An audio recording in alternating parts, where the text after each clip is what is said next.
నమస్తే, welcome to YNC news. ముందుగా headlines.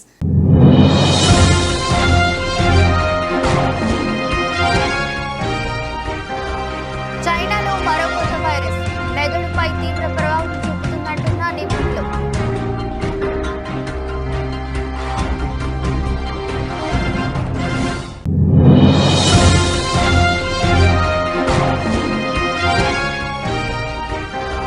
Hydraa కూల్చివేతలపై deputy CM Pawan Kalyan కీలక వ్యాఖ్యలు. ఇది పూర్తిగా నా వ్యక్తిగత అభిప్రాయం అని తెలిపిన Pawan Kalyan.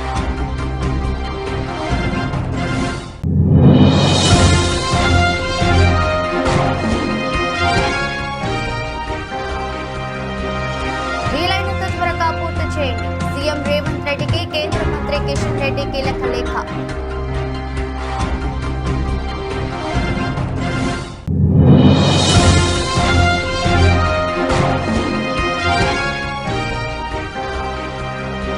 By by Paris, ఘనంగా ముగిసిన పారాలింపిక్స్ ముగింపు వేడుకలు.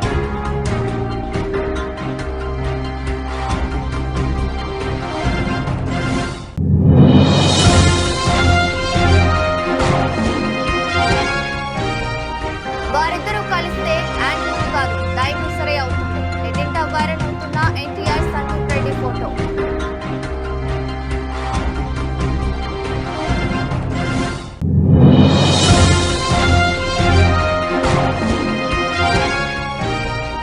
భారీగా తగ్గుతున్న బంగారం ధరలు.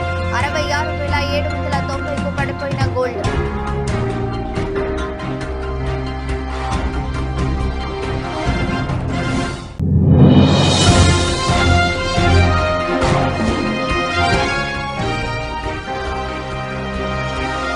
ఆపరేషన్ బేడియా సక్సెస్, బోన్లో చిక్కిన 5 తోడేలు.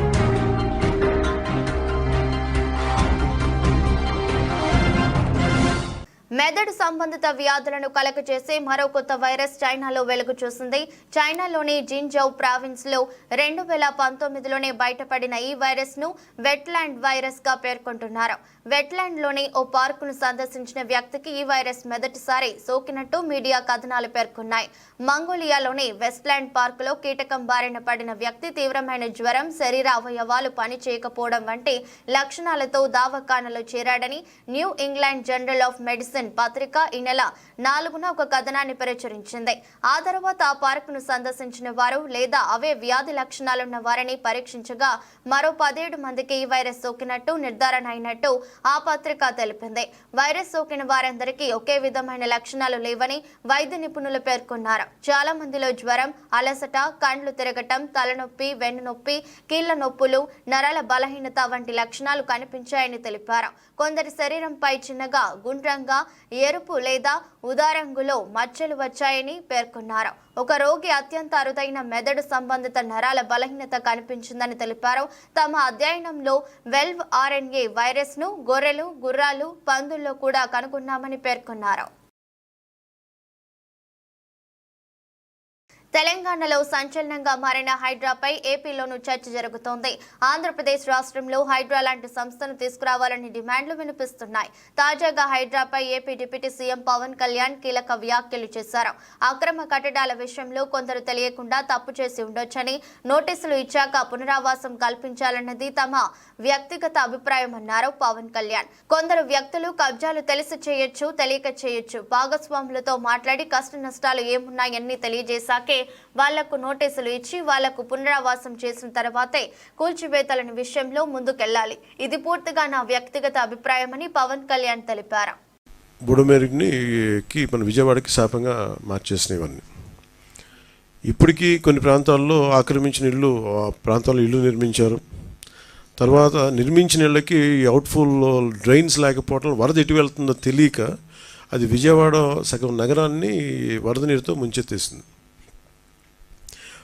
ప్రతిసారి ఇప్పుడు మీరు హైదరాబాద్లో చూసినా కానీ వీళ్ళు వాళ్ళ హైడ్రా అని చెప్పి వాళ్ళు స్టార్ట్ చేసి డెమాలిషన్ డ్రైవ్, కొన్ని వందల చెరువులు ఉన్న ప్రాంతాన్ని, లోతట్టు ప్రాంతాలని, ఫుల్ ట్యాంక్ లెవెల్ ప్రాంతాలని ఒక 20 yearsగా 30 yearsగా ఏం లేదు, వరద లేదు, నీళ్లు లేవు అని చెప్పి ఇల్లు కట్టేయడం జరిగింది అక్కడ కూడా.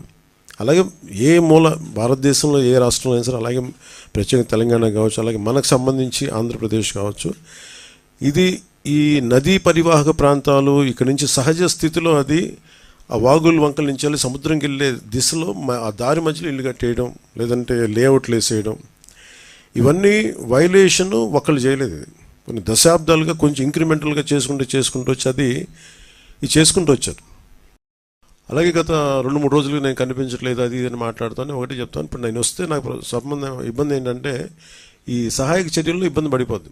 ఒకసారి అందరిని మీద పడటం, దానివల్ల అధికార యంత్రాంగానికి కూడా ఒత్తిడి అవుద్ది. దానివల్ల నన్ను వాళ్ళు చెప్పడం వల్ల రాలేకపోయాను. అది నిన్న మీకు క్లియర్ కట్గా తెలియజేశాను.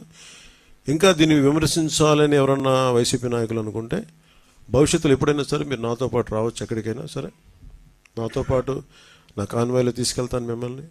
నాతో పాటు నడవండి, ఎలా ఉంటుందో మీకు అర్థం చేసుకున్నప్పుడు అప్పుడు మీరే సలహా ఇస్తారు. అందుకని దయచేసి దీన్ని ఒకసారి మీ దృష్టికి తీసుకొస్తాను. కానీ విమర్శించే వైసీపీ నాయకత్వానికి ఎవరికైనా సరే రాష్ట్ర ప్రభుత్వం చేస్తున్న ఈ చర్యల మీద ఎవరన్నా విమర్శించదలుచుకుంటే వాళ్ళందరికీ కూడా ఫస్ట్ మీరు సహాయం చేసి మాట్లాడండి. మీరు సహాయం చేసి మీరు బయటికి వచ్చి మీరు మాట్లాడి ఇళ్లలో కూర్చొని కాన్ఫరెన్స్లు పెడితే సరిపోదు. మీరు లోపలికి వచ్చి దిగండి మనస్ఫూర్తిగా.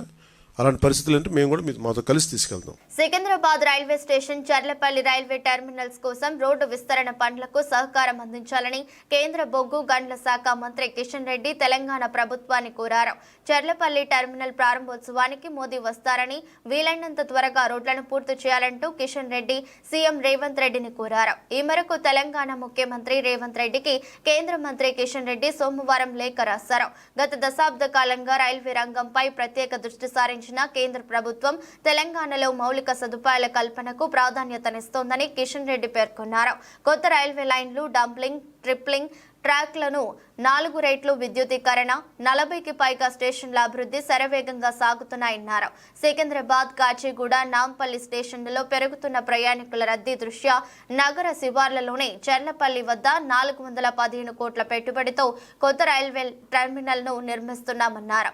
ప్యాసింజర్, గూడ్స్ రైళ్లకు సేవలందించే ఈ టెర్మినల్ ముగింపు దశకు చేరుకుందని లేఖలో తెలిపారు. ట్రాక్లు, స్టేషన్ భవనాలు, ప్రయాణికుల సౌకర్యాలు వంటి అవసరమైన మౌలిక సదుపాయాలు దాదాపుగా ఖరారయ్యాయని తెలిపారు. టెర్మినల్ పూర్తయిన తర్వాత దానిని ప్రజలకు అంకితం చేసేందుకు ప్రధానమంత్రి నరేంద్ర మోదీ ఇక్కడకు వస్తారని కిషన్ రెడ్డి వివరించారు. ఈ కీలకమైన టెర్మినల్ కు సాఫీగా చేరుకోవడానికి ఎఫ్సీఐ గోడౌన్ వైపు నుంచి 100 అడుగుల రహదారిని నిర్మించాలని కిషన్ రెడ్డి తెలంగాణ ప్రభుత్వాన్ని కోరారు. అదనంగా ఉత్తరం వైపు 80 అడుగుల రహదారి, మహాలక్ష్మి నగర్ వైపు మరో 80 అడుగుల రహదారి అవసరమని తెలిపారు. పారిశ్రామిక షెడ్ల ముందు ఉన్న రోడ్డును కూడా 80 అడుగులకు విస్తరించాలని కోరారు. సంబంధిత అధికారులకు దిశానిర్దేశం చేయడం ద్వారా ఈ పనులు వేగవంతం చేసేందుకు జోక్యం చేసుకోవాలని కోరుతున్నానని తెలిపారు.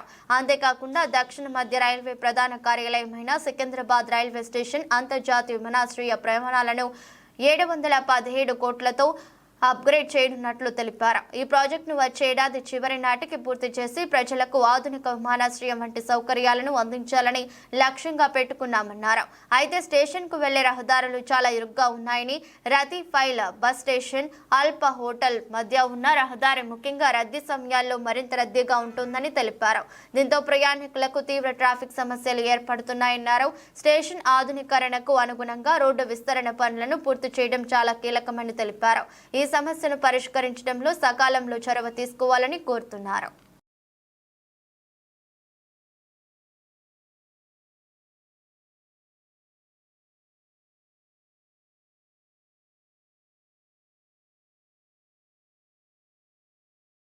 ఉత్తరప్రదేశ్లోని బహరాయిచ్ జిల్లాలో ప్రజలకు తోడేళ్లు కంటి మీద కునుకు లేకుండా చేస్తున్నాయి. మానవ రక్తం రుచి మరిగి ప్రాణాంతకంగా మారిన 6 తోడేళ్లు గ్రామాల్లోకి చొరబడి ప్రజలపై దాడి చేస్తున్నాయి. వీటి దాడుల్లో ఇప్పటికే 10 మంది దాకా ప్రాణాలు కోల్పోయారు. ఈ నేపథ్యంలో రంగంలోకి దిగిన యూపీ సర్కార్ ఆపరేషన్ భేడియా చేపట్టింది. ఈ ప్రత్యేక ఆపరేషన్ ద్వారా ఇప్పటి వరకు 4 తోడేళ్లను పట్టుకుంది. తాజాగా మరో తేడేళ్లను అటవీ శాఖ అధికారులు బంధించారు. బహరాయిచ్లోని హర్బక్ష్ పూర్వ గ్రామంలో గల ఘగరా నది సమీపంలో 5వ తోడేలు అధికారులు ఏర్పాటు చేసిన బోనుకు మంగళవారం చిక్కింది. దీంతో మొత్తం 5 తోడేళ్లను అధికారులు బంధించినట్లయింది. ఈ గుంపులోని ఇంకో తోడేళ్లను బంధించాల్సి ఉందని అధికారులు ఈ సందర్భంగా ప్రకటించారు.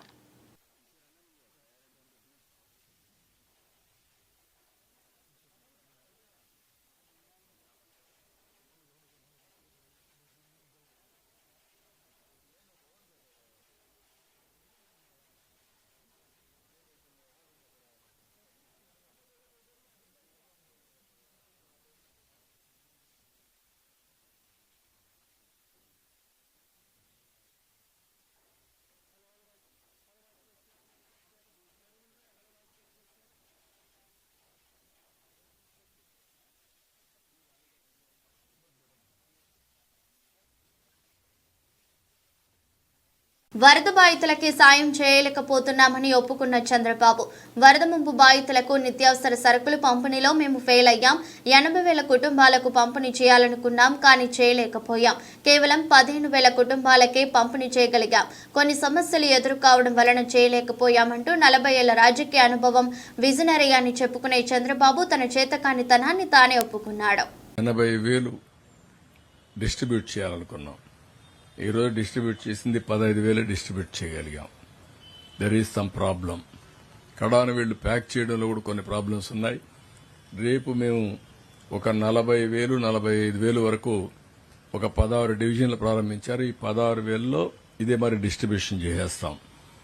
మిగిలిందంతా కూడా ఫెయిర్ ప్రైస్ షాపు పంపించి, ఫెయిర్ ప్రైస్ షాపులో నేను ఇప్పుడు చెప్పినటువంటి ఇవన్నీ కూడా మీకు చెప్పాను లిస్టు.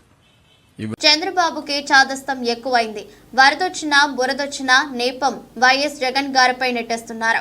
విజయవాడ మునిగే వరకు చంద్రబాబుతో పాటు కూటమి నేతలు మేలుకోలేకపోయారు.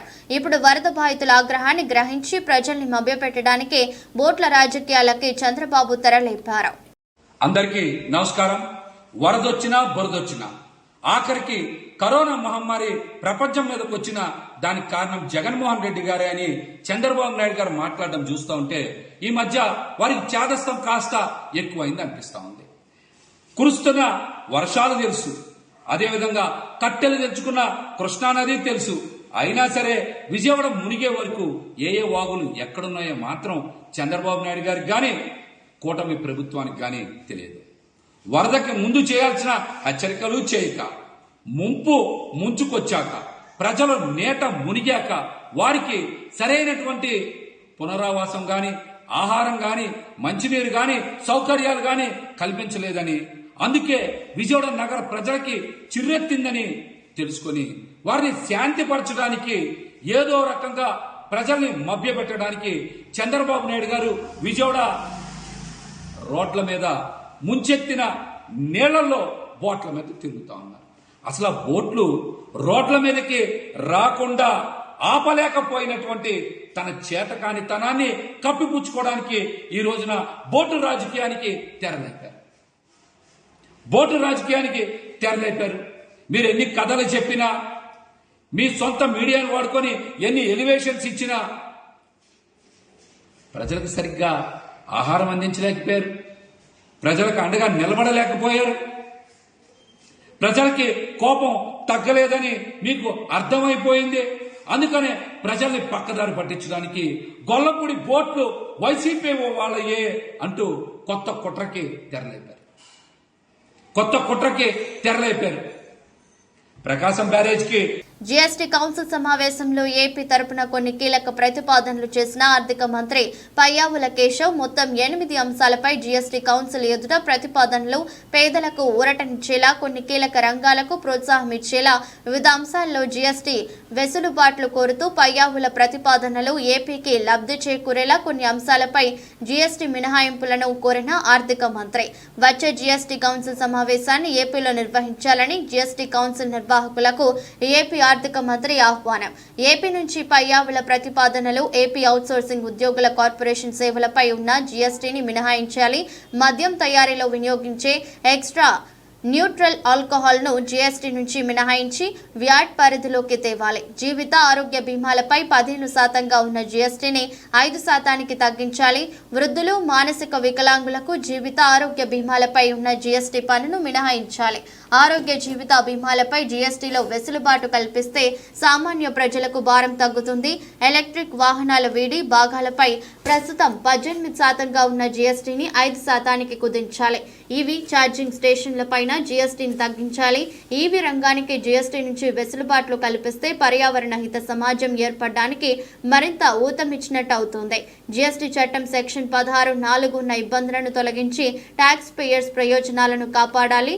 విద్యా సంస్థలు, యూనివర్సిటీల్లో శాస్త్ర సాంకేతికతను ప్రోత్సహించేందుకు వచ్చే గ్రాంట్లపై జీఎస్టీ నుంచి మినహాయించాలి.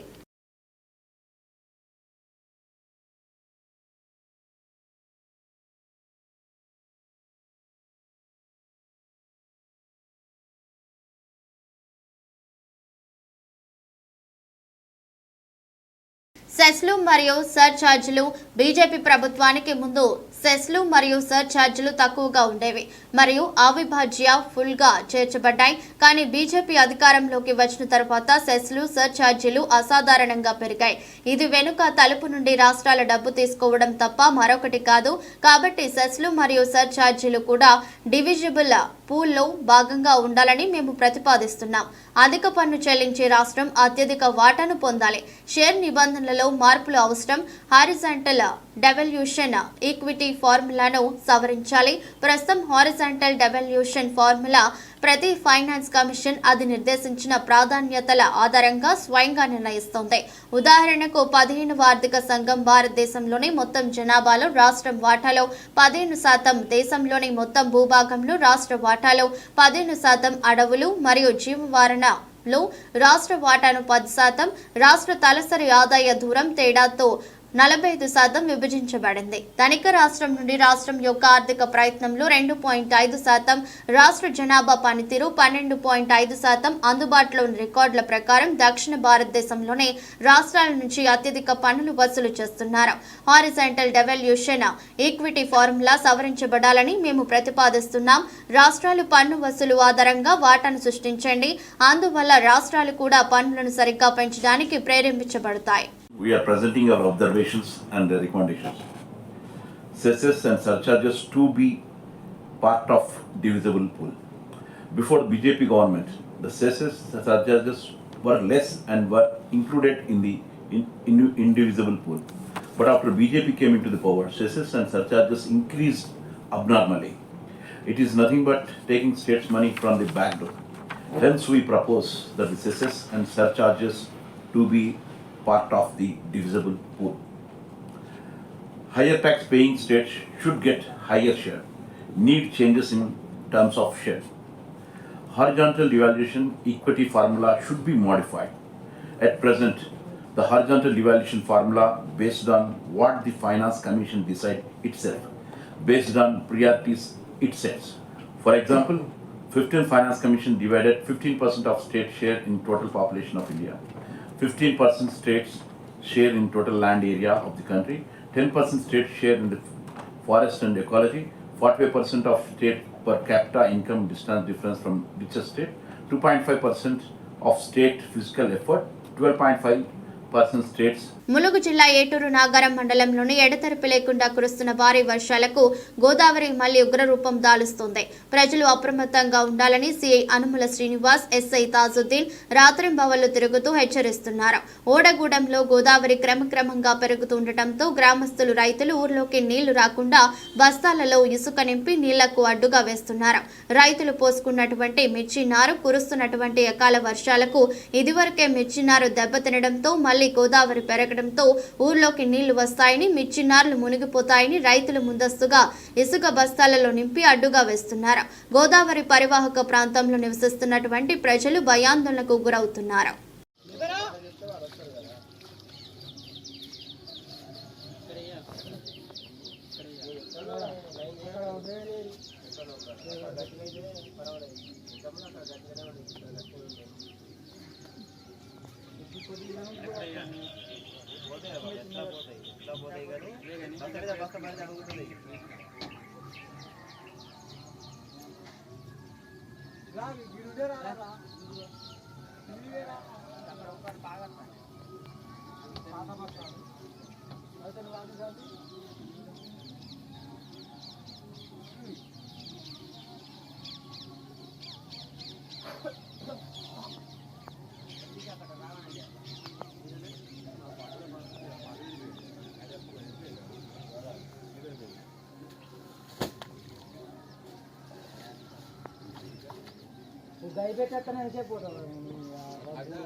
ప్రతిష్టాత్మక పారిస్ పారాలింపిక్స్ గేమ్స్ అట్టహాసంగా ముగిశాయి. ప్రపంచ వ్యాప్తంగా క్రీడాభిమానులను అలరించి పారాలింపిక్స్ కు ఆదివారం అర్ధరాత్రి తెరపడింది. చారిత్రక స్టేట్ డి ఫ్రాన్స్ స్టేడియం వేదికగా పారాలింపిక్స్ ముగింపు వేడుకలు ఘనంగా జరిగాయి.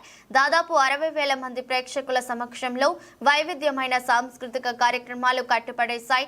ఓవైపు వరుణుడు అంతరాయం కలిగించిన ఫ్రాన్స్ కు చెందిన టాప్ 20 డీజేలు రూపొందించిన పాటలతో స్టేడియం హోరెత్తిపోయింది.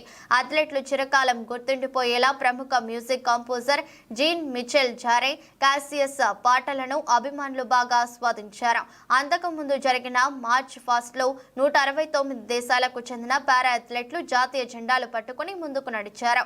భారత్ తరపున హర్విందర్ సింగ్, ప్రీతి పాల్ పతాకదారులుగా వ్యవహరించారు. పారిస్ మెయిర్ అనే హిడ్గాలో పారాలింపిక్స్ జెండాను అంతర్జాతీయ పారాలింపిక్ కమిటీ అధ్యక్షుడు అడ్రూ పార్సన్స్ కు అందజేయగా అతను లాస్ ఏంజల్స్ మేయర్ కారెన్ బస్ కు ఇచ్చారు. ముగింపు వేడుకల్లో పారాలింపిక్స్ జెండాను అందుకున్న తొలి నల్లజాతి మేయర్ గా కారెన్ నిలిచారు. ఫ్రాన్స్ అధ్యక్షుడు ఎమాన్యుయల్ మక్రాన్ ముగింపు వేడుకలకు ముఖ్య అతిథిగా హాజరయ్యారు.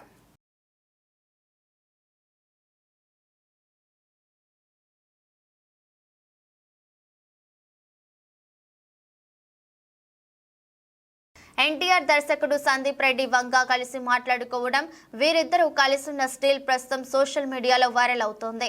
నిజానికి కూడా ఇది షాకింగ్ కాంబినేషనే. వీరిద్దరూ కలిసి పనిచేస్తే అనే ఊహకు గూస్ బంప్స్ వచ్చేస్తాయి. నటుడిగా ఎన్టీఆర్ ఏంటో, దర్శకుడిగా సందీప్ రెడ్డి వంగ శైలి ఏమిటో ప్రత్యేకించి చెప్పనక్కర్లేదు. ఈ ఇద్దరు కలిస్తే ఆ సినిమా యానిమల్ కాదు డైనోసరే అవుతుందనేది చాలా మంది అభిప్రాయం. నిజానికి వీరిద్దరూ చాలా బిజీ. తారక్ దేవరా 1 ఈ నెల 27న విడుదల కానుంది. మరోవైపు ఆయన బాలీవుడ్ లో వార్ 2 చేస్తున్నారు. ఇంకోవైపు ప్రశాంత్ నీల్ సినిమా ఉండేనేముంది. ఆ తర్వాత దేవరా 2 ఇలా క్షణం తిరగ లేకుండా కెరీర్ సాగిస్తున్నారు తారక్. సందీప్ రెడ్డి వంగ కెరీర్ కూడా ఇంచుమించు అలాగే ఉంది. ప్రస్తుతం ఆయన స్క్రిప్ట్ పనుల్లో బిజీగా ఉన్నారు. షూటింగ్ ని నిరవధికంగా ఏడాది పాటు ప్లాన్ చేశారట. పైగా ప్రభాస్ ని కూడా ఏడాది డేట్లు అడిగారని బాలీవుడ్ టాక్. మరోవైపు యానిమల్ సీక్వెల్ ఉంది. ఇవిగాక పైప్ లైన్ లో సందీప్ కి చాలా కమిట్మెంట్లు ఉన్నాయి. మరి వీరిద్దరూ కలిసేదెప్పుడు, సినిమా చేసేదెప్పుడు? సినిమా పరిశ్రమలో ఏమైనా జరగచ్చు, ఏమో గుర్రం ఎగరవచ్చు.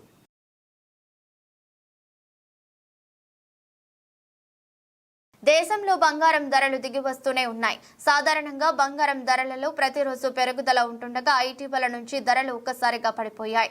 ఇప్పటి వరకు కూడా ధరలు తగ్గుముఖం పడుతూనే ఉన్నాయి. అయితే తాజాగా సెప్టెంబర్ 10వ తేదీన బంగారం, వెండి ధరలు దిగి వచ్చాయి. దేశీయంగా తులం బంగారంపై 100 రూపాయలు తగ్గింది. ప్రస్తుతం 22 క్యారెట్ల 10 గ్రాముల బంగారం ధర 66,790 ఉండగా 24 క్యారెట్ల 10 గ్రాముల ధర 72,860 వద్ద కొనసాగుతోంది. ఈ ధరలు ఉదయం 6 గంటలకు నమోదైనవి మాత్రమే. రోజులో పెరగవచ్చు, తగ్గవచ్చు లేదా స్థిరంగా కొనసాగవచ్చు. అయితే ఇటీవల బంగారం ధరలు ఆకాశాన్ని తాకేలా ఉన్నాయి. కేంద్ర బడ్జెట్ తర్వాత ఒక్కసారిగా ధరలు పడిపోయాయి. రోజు రోజుకు ధరలు దిగి వస్తూనే ఉన్నాయి. అయితే బడ్జెట్ తర్వాత భారీగా తగ్గిన బంగారం ధరలు స్వల్పంగా తగ్గుతూ వచ్చాయి. అప్పటి నుంచి ఇప్పటి వరకు బంగారం, వెండి ధరల్లో భారీగానే తగ్గుదల కనిపిస్తోంది.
వార్తలు ముగించే ముందు మరోసారి హెడ్లైన్స్.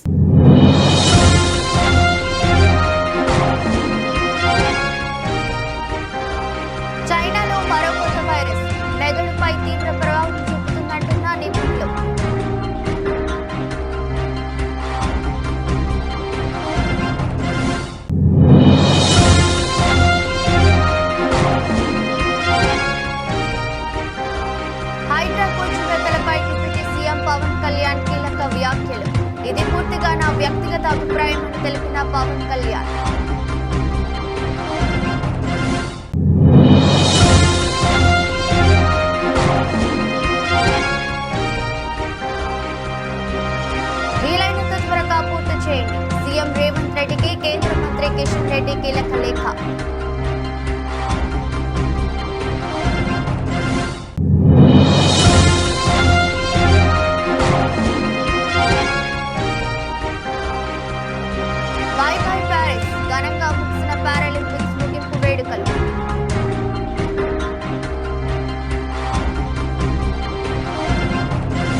భారీగా తగ్గుతున్న బంగారం ధరలు 66,790కు పడిపోయిన గోల్డ్.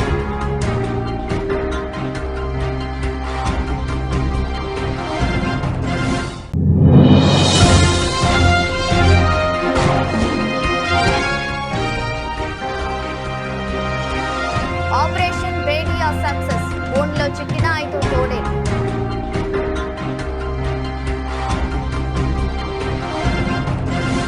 ఇతరస్ట్ బులెటిన్ మరో బులెటిన్లో మళ్ళీ కలుద్దాం.